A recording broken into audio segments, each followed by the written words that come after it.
Some people will do anything for money, lie, cheat, steal, manipulate, even kill.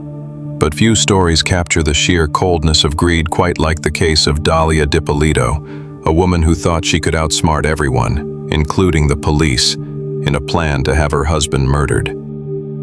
Dalia Mohammed was born in October 1982, the eldest child of an Egyptian father and a Peruvian mother. Her parents worked hard to build a modest life for their 3 children in New York City. But from a young age, Dalia wanted more. Not happiness, not peace, just more. When she was 13, her family moved to Boynton Beach, Florida. It was a quiet, suburban place, a far cry from the excitement of New York. While her siblings adapted, Dalia became restless. By her late teens, she had developed a taste for luxury, designer clothes, expensive cars, and a wealthy company, and she was willing to do whatever it took to get it. In her early 20s, she started working as an escort. To her, it was a means to an end, a shortcut to the kind of life she believed she deserved. She met powerful men, went on lavish trips, and learned exactly how to manipulate people to get what she wanted. But behind the glamorous exterior was a woman with a dangerous ambition, and that ambition would soon destroy everything she touched. In October 2008, Dalia met a man named Michael Dippolito, a charming 38-year-old entrepreneur from Boca Raton.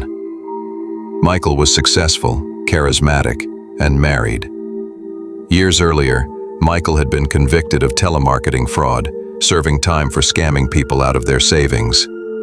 But after his release, he'd worked to rebuild his life. He had started an online business that made him good money and was trying to leave his criminal past behind. When Dalia walked into his office that day, invited there under the pretense of business, but really through her escort work, Michael was instantly infatuated. Within weeks, he had left his wife and filed for divorce. He married Dalia just a few months later. It was impulsive, passionate, a whirlwind romance built on lies and lust. To Michael, Dalia was the woman of his dreams. To Dalia, Michael was her way out. The early days of their marriage were full of affection and money. Michael bought Dalia expensive gifts, cars, and even signed over his house to her name. He didn't realize he was giving her the very tools she'd later use to destroy him. But soon, strange things began to happen. Police started pulling Michael over, searching his car after anonymous tips claimed he was selling drugs. He was still on probation, and any drug charge, even a false one, would send him straight back to prison. Then came the blackmail notes, threatening to expose him or harm him. Michael was terrified. He thought someone from his past, maybe an old associate from his fraud days, was coming after him. But what he didn't know was that the person trying to ruin his life wasn't some faceless enemy from his past. It was his wife, the woman sleeping beside him every night. When her efforts to get Michael arrested failed, Dalia decided to take things further. She didn't just want him gone, she wanted him dead. She began testing the waters, asking acquaintances and former lovers if they knew anyone who could take care of her husband. Most brushed it off, thinking she was joking, but she wasn't. Eventually, Dalia confided in one of her lovers, a man from California she had been seeing behind Michael's back. She told him, point blank, that she wanted her husband killed. She even offered him money to do it. The man was stunned. He refused, but he also realized Dalia wasn't playing around. So he went straight to the police. That one decision set in motion one of the most jaw-dropping sting operations in American true crime history. The Boynton Beach Police Department wanted to make sure there was no doubt about Dalia's intentions. They couldn't arrest her on hearsay. They needed her on tape. So they wired up her lover's car with hidden cameras and microphones. Every conversation, every promise, every chilling word Dalia spoke was recorded. But that still wasn't enough. They wanted her full confession and proof that she was ready to follow through. As Dalia continued to display her determination to hire a hitman, Her lover said he would get someone he knew who had a history of doing hit jobs to contact her. The hitman who contacted her wasn't a hitman, but an undercover cop. In a recorded meeting with the undercover police officer, Dalia detailed what she would pay to get the job done and described Michael Dippolito's daily routine to the officer. A date was set for the hit, but it wouldn't turn out to be quite the hit that Dalia had expected.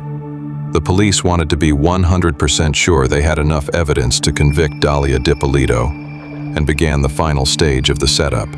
After Dalia had left the house on the day the hit was supposed to go down, Michael Dippolito was informed what Dalia had been planning, and was taken from their home and placed in a safe house. The police then proceeded to make the Dippolito's house look like a crime scene. Dalia was then contacted by the police and told that her husband had been shot dead. While playing the role of the grieving widow, the police took Dalia to the precinct on the pretext of questioning her to help with their investigation into her husband's murder. At the station, detectives gently told her that her husband had been killed. She cried harder.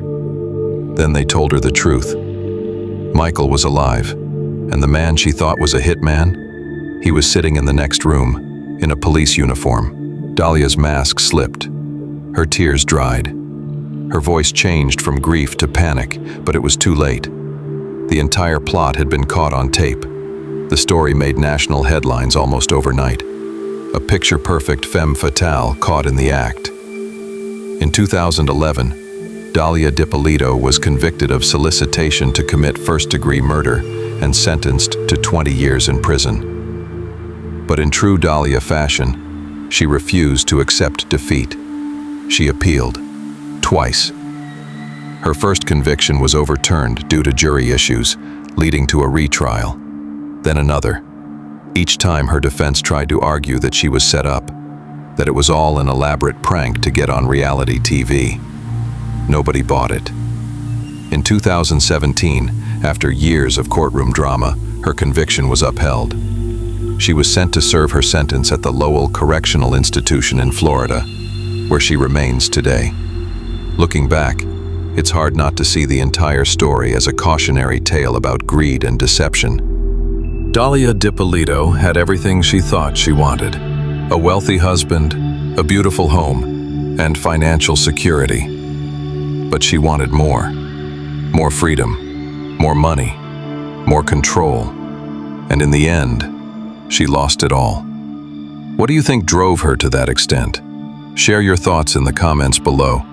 And don't forget to like and subscribe for more stories like this. And as always, stay curious and stay safe.